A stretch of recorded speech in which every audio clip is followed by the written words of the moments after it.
suspicious that they may be infected with the coronavirus, what is the correct protocol that they should follow? In terms of the protocols in South Africa, the official protocol is you need to firstly be symptomatic, i.e. have a sore throat or flu-like symptoms, which is the first phase. The second phase is either having traveled to a high risk area, so high risk countries, and at this point that's an evolving list of countries. What's valid at this point when we speak may be completely invalid by the time this video is public. But that changes, and also then potentially if they've been in contact with confirmed positive cases who are infected with the coronavirus, etc. That's the official protocol.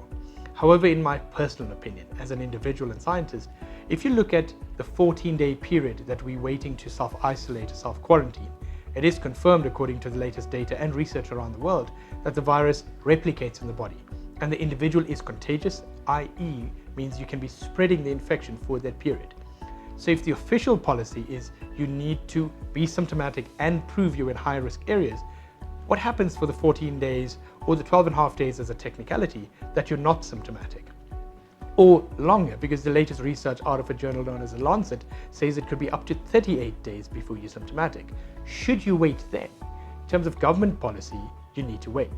In my personal opinion, don't wait. You need to get tested as soon as possible and then possibly be tested again in that 14 to 38 day period. But they are official policies and they are recommendations based on the latest science.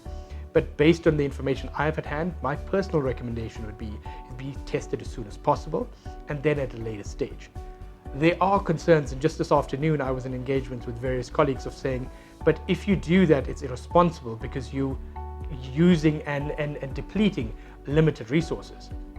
The testing that we do for the mRNA PCR testing is something that the labs do regularly. It's not a specific limited test for corona. The protocol and the reagents may be different, but the DNA testing in this process is a common test. And I have confirmed this afternoon that a smaller or a private lab in South Africa is able to do almost 100 tests, officially 96 tests per hour at their labs. The national and larger players across the country most likely will be able to do more. So will getting tested earlier or doing more than one test confirm or deplete the resources that we don't have? I don't think so. We have the resources. South Africa has done, as far as I understand, under 1,500 tests across the country through this entire period.